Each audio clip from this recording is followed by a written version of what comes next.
Agriculture on the move. Agricole mouvement. Agriculture on the move. Agricole en mouvement. Agriculture on the move. Agricole en mouvement. Agriculture on the move. Agricole en mouvement.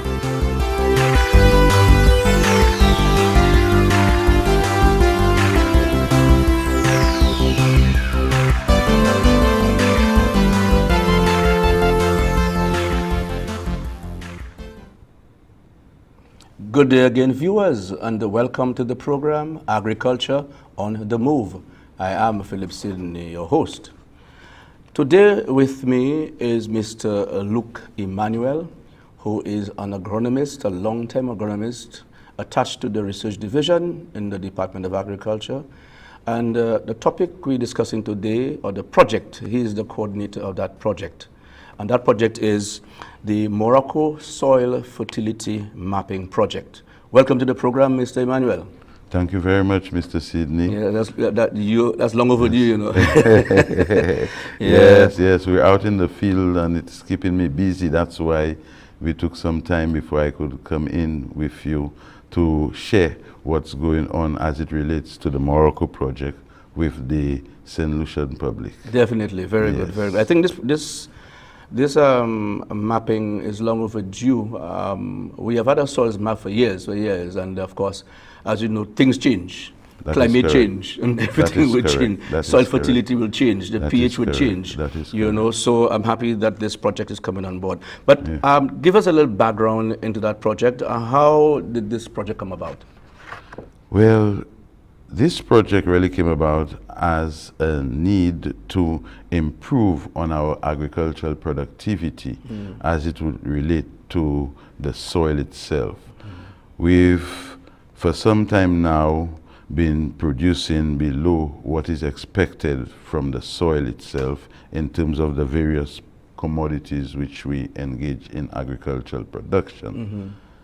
It was thought that with proper information relating to the soil itself, we could improve the land productivity.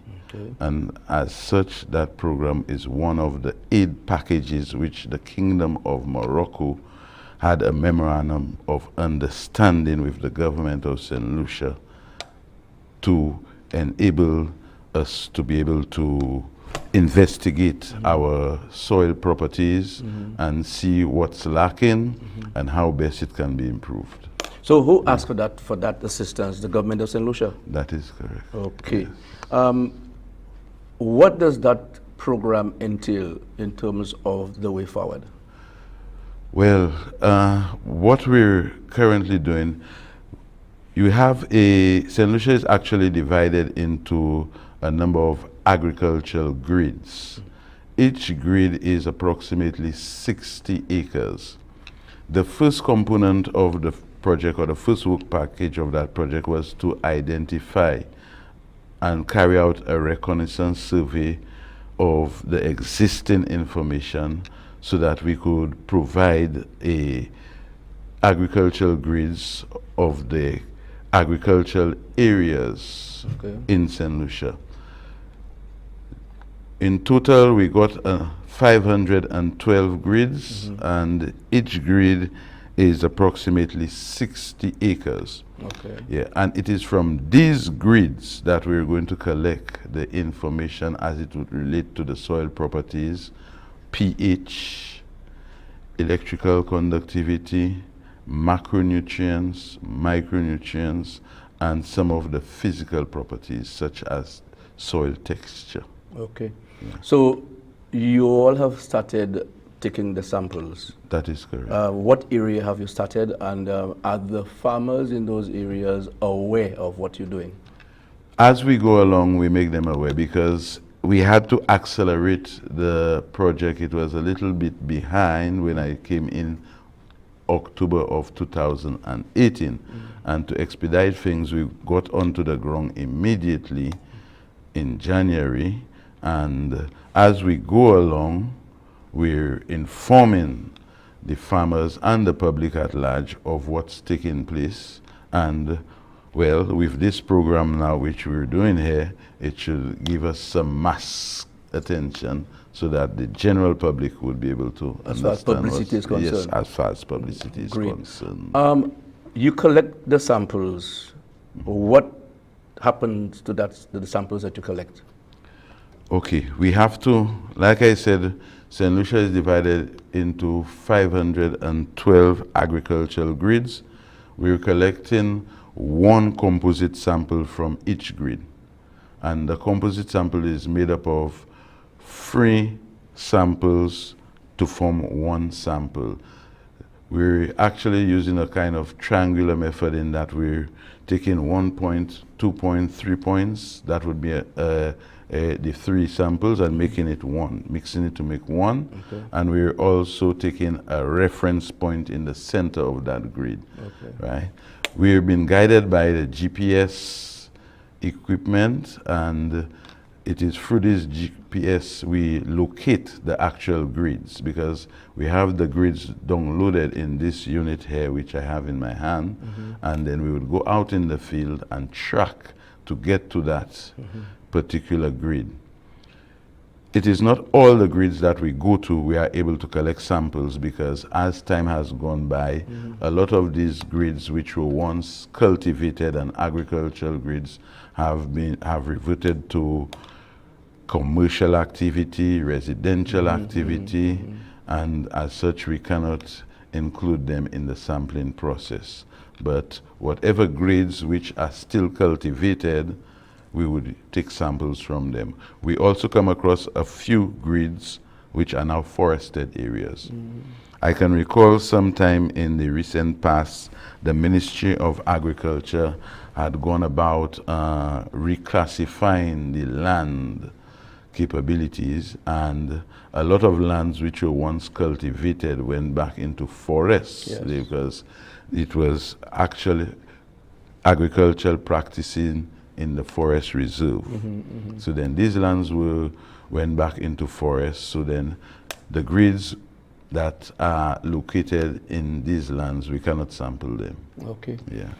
One of the advantages, for example, if I decide to buy, say, 10 acres in the Santa Fe area, will that sampling process assist me to know exactly what my soil is lacking? Because we're talking about nitrogen, phosphorus, and potassium, and all the trace elements. Will that give me a guide? Yes, because at the end of that initial exercise, all the samples will be processed and analyzed to determine the level of the various micro and macronutrients, as well as the soil texture, the electrical conductivity, and the pH, right? So then, when all is said and done, what we're going to have is a soil fertility map. That map is going to be uploaded onto a website which will be available to the general public. And it is from that website you can get information on any particular sub-area in St. Lucia for which you're interested. So as you say, like rightly said, you're a farmer or a potential farmer wanting to purchase, or you purchase land in Santa Fe, you can go onto the website and find out all the fertility information you want about Santa Fe. It would even guide you as to the crops best suitable For that area. Wow. Yeah. Okay. So if, for example, I want to go into, say, carrot production, as an example, and as a root crop, you know, it needs a lot of potassium. Okay. So that information will be readily available to me, telling me that, okay, your soil has so much potassium, you'll need more. Yes. And it can also tell you that your soil is not sandy enough for carrots. Yes. Yes. That's a soil texture. Yes, the texture. Right. Right. Very good. So the texture, because some people tend to plant things anywhere, Anyhow. anyhow. Great. But certain crops, research has shown what is the ideal Ideal situation situation. for a lot of our crops, so that you can realize what you call the crop potential. Potential. Yeah. And unless you do not know the crop potential, you do not know whether you're performing good. Huh? Great. Hold that point. We'll do for our first break. You're watching Agriculture on the Move. Stay tuned. What is biodiversity? When you look at biodiversity, it's all around. I think of biological and I think of diversity. What is biosafety? Safety measures for our foods, our products, etc. Biodiversity is the variety of life. Biosafety, on the other hand, involves the management of products of biotechnology, such as GMOs and LMOs. Biosafety seeks to protect St Lucia's biodiversity. The terms biodiversity and biosafety are not interchangeable. Get familiar with these terms. Observe the biodiversity around you, the changing environment of food production and sustainable growth. Do your part. Visit our websites and stay tuned to this station for more information on the National Biosafety Framework.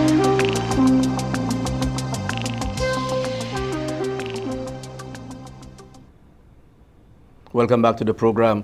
As you are aware, with me, my guest, Mr. Luke Emmanuel, who's an agronomist, and is, of course, he's the coordinator for the Morocco Soil Fertility Mapping Project. For the consumption of the public, we spoke about micro and macronutrients. Yes. Explain to the public what is meant by macronutrients and micronutrients.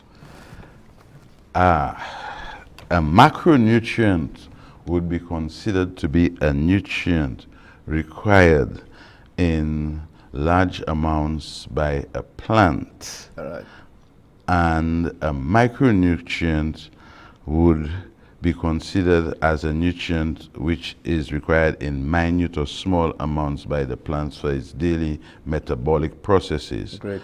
Mind you, one is micro and one is macro, but the effect on plant health is more pronounced when you're deficient in micronutrients than in macronutrients. Okay. Yeah. And Because- could you give an example? Yeah.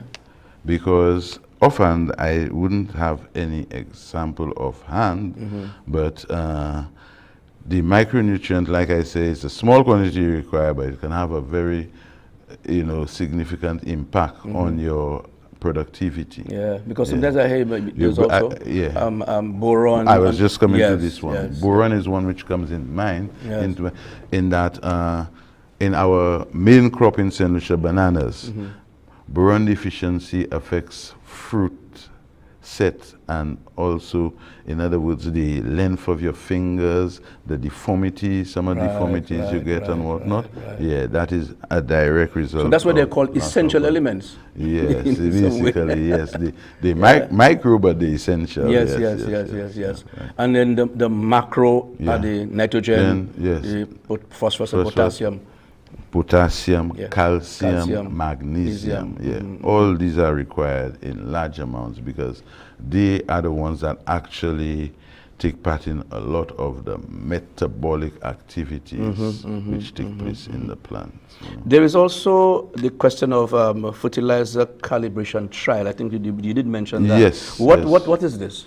Well, a fertilizer calibration trial, we were trying to establish the most appropriate levels of fertilizers for various crops. Right? Now, for the project, we cannot do all crops.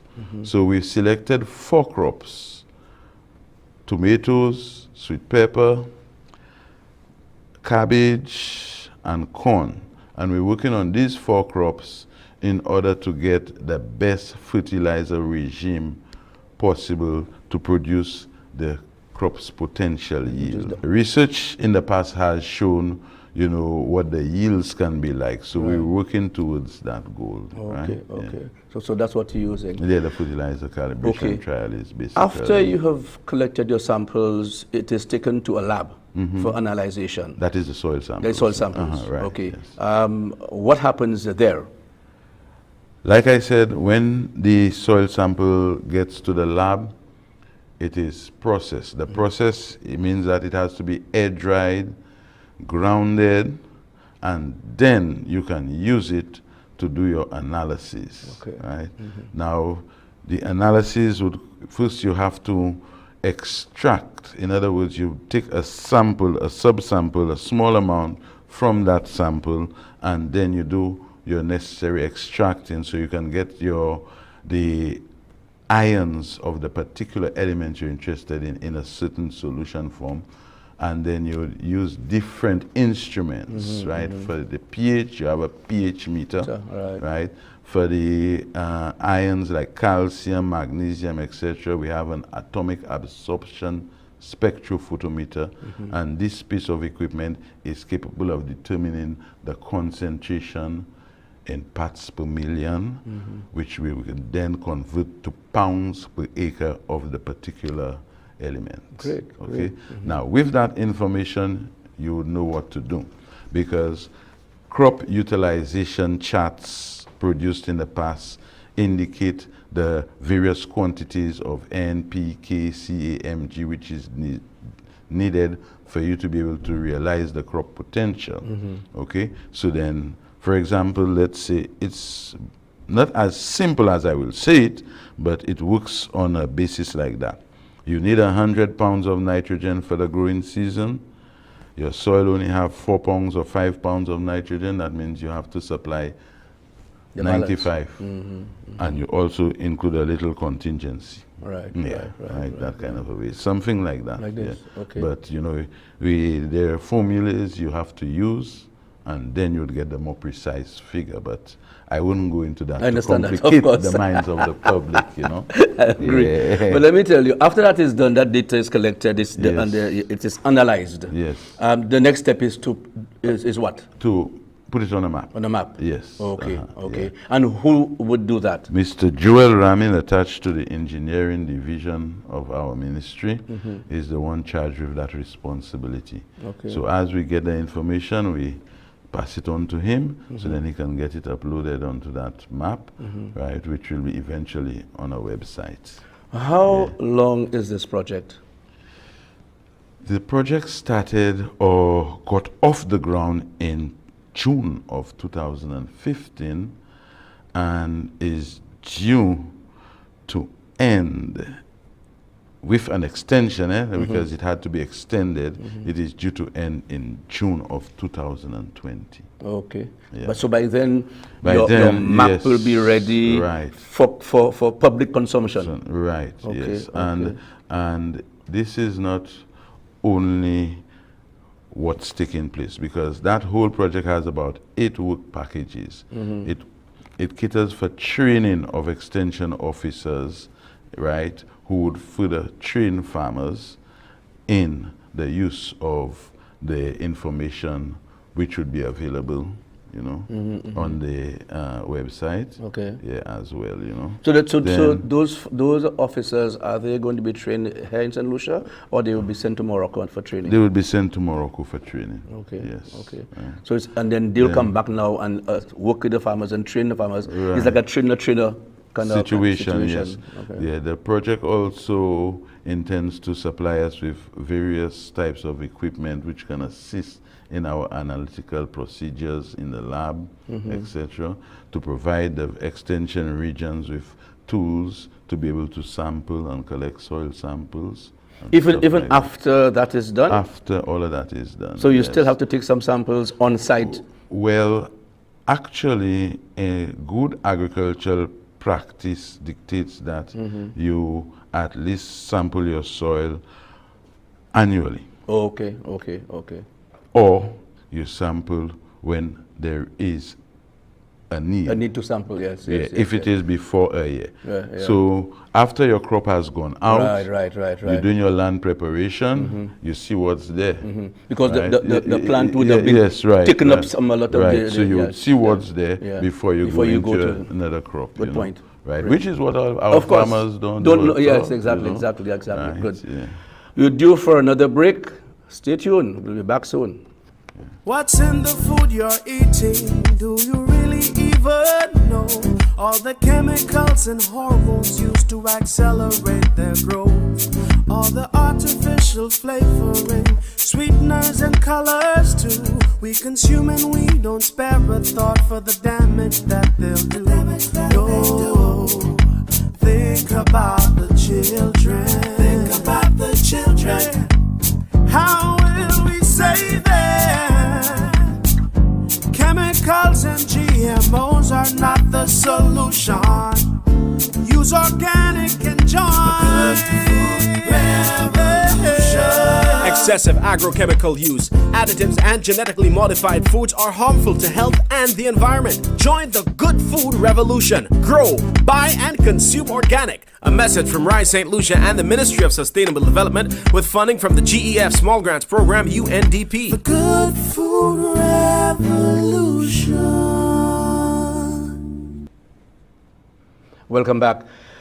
Look, so the samples that have been collected now is taken to the old Labot Union, going back in generation. It's a bit of nostalgia for me in the sense that that's where I was trained. That's the lab I used when I was doing, my practice at Union as a Union Agricultural Cadet. And of course, and that brings to mind Mr. Calix George, who was our research officer at the time. Yeah, that's my mentor, That's what got me to where I am today. I can never forget him. So that area, the lab there is brings back a lot of memories. A lot of memories. Yes. And I'm happy to know that there's this new diagnostic lab at Union. So from there, you'll be moved to that new lab. Yes, that is correct. Okay. But that new lab will not only house us. Yes, I know. It will be housed in the Bureau of Standards, the vet division would have their laboratories there as well. Yeah, so we're hoping that sooner than later we'll be moving to that new lab facility. You know, one thing I just a passer, I remember that long building where infrastructure is now. That's right. That used to be our agricultural cadet quarters. That's where we used to sleep. And knowing Union as an agricultural station, I really felt kind of slighted that new building, that infrastructure should have belonged to agriculture. I always maintain that, That is true. Yes, it makes sense. But anyhow, I guess they've realized that. So now we put in one which which to complement what is there. And I'm also told that there'll be at the back of that lab, there is a move to build, the Ministry of Agriculture offices. So we'll be moved from Union all in one. And trust me, I think that's the best way to more efficiency. All under one roof, all in sundry. Yes. You get more efficiency that way. Definitely. Yeah. The project will be ended in 2020, as you said. That's right. Yes.